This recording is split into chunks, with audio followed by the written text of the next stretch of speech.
Thank you. Assalamu alaikum. That's what I'm talking about. Well, it was good to see those folks who are running for re-election. We've been on a congressional work period. The media's been calling it a recess. So we snuck up here very quickly, and we're going to get back to our GOTV efforts in Indianapolis, which is still the Midwest. Brother said I'm from the South. I said, oh, man, I'm giving you a hard time. Well, certainly want to thank a former Hoosier, Daoud Zwink, Amina Iqbal, soon-to-be Congresswoman Debbie Dingell, Sister Dahlia, who is the keynote. She's a phenomenal person. Soon-to-be Senator Sister Rashida. Maybe governor one day. How about that? Certainly want to thank the MMCC for all of the work that you all do each and every day on behalf of Muslims. Boy, you're right. You're on my good side. That's two. Yes, yes. Brother Daoud, I'm posing today, brother. But I want to thank you for what you do, because overwhelmingly so, the majority of the people that you come into contact with on a daily basis, that I come into contact with on a daily basis, most of those folks love this country. They have a deep affection for the United States of America. But in a post-9/11 reality, the negative propaganda that has impacted the Muslim community seems at times to be insurmountable. That same negative propaganda has led the New York Police Department to work with the CIA and overreach its duties by spying on our masjids. That same propaganda has led to dozens of anti-Sharia laws to be proposed in roughly over 30 states in the last 5 years. Also has led to numerous attempts to remove Islam from our classrooms across the country. In D.C., many of us have met with the Department of Justice and NSA. We've requested that they investigate any constitutional abuse of power taking place. But despite that this is an election year, those of us who are aware know that real change begins in your and my community. To address negative stereotypes, we all have to start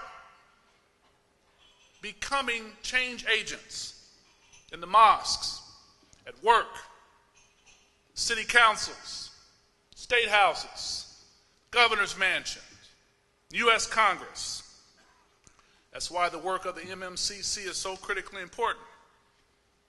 You're not just helping other people, you are building a cultural understanding and educating everyone on a very massive scale. It's not to say that we've extinguished mistrust and misunderstanding,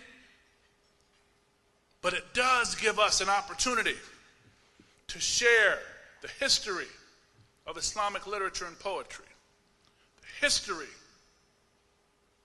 of our contributions to humanity, by showing our devotion to peace and civic engagement.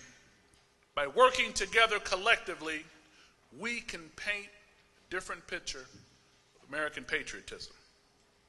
In essence, we would be taking back the narrative of what it means to be an Arab American, what it means to be a Pakistani American, what it means to be an African American Muslim, what it means to be a Muslim at all. We should not concede the fact that we have, I was told there are nearly 1 million Muslims in Michigan. Is that accurate? Huh? How many Muslims are in Michigan? 500,000. Thank you. 100,000 of those, we're always inflating numbers, aren't we, Brother Dawood? 8 million Muslims in the country. Brother, there are 15 million Muslims in the, no, brother. But 500,000 Muslims in the country. In Michigan. 100,000 of them are registered voters. Now, as I said earlier, I, like you, have been to many masjids. Alhamdulillah. And I've watched 30 Muslims raise $250,000 to build a new masjid or a new school. If 100,000 Muslims from Michigan were to give $100, how much is that? Where are my mathematicians?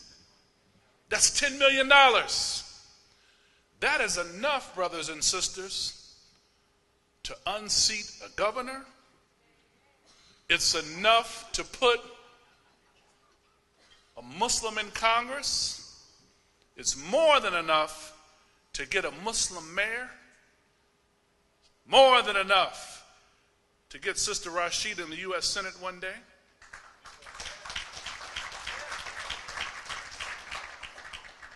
And it's certainly enough for us to create our own super PAC. I was just in Las Vegas helping out a fellow colleague with the Muslim community. And as soon as we left, we got an email saying that Karl Rove just wrote a check to spend $1 million in that race because they want that seat so badly. If we had our own super PAC, we could collectively punish the Peter Kings of the world in New York.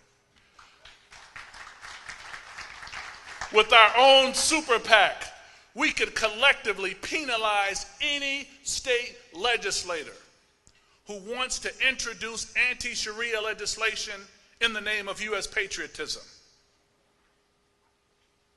With $10 million, brothers and sisters, in the state of Michigan alone, we could seal our collective political fate. And I close. Before 9/11, I remember Brother Dawood going to the masjid, trying to register people to vote. And all I heard was, oh, astaghfirullah, Brother Salim, that is haram. Oh, brother, we don't do that in the masjid. Akhi, oh, brother. And then 9/11 hit. And we tried to build a masjid, but we couldn't get approval from the zoning board. Tried to impact the educational system, but we didn't have any representation on the school board. Tried to fix a road down the street, and we didn't have any city councilors on the city council. Tried to impact statewide legislation across the globe and the country, but we had very few representatives in the state house. And it wasn't until recently we had 2 Muslims in Congress, which are too few. Brothers and sisters, now is the time for us to take control of our political destiny.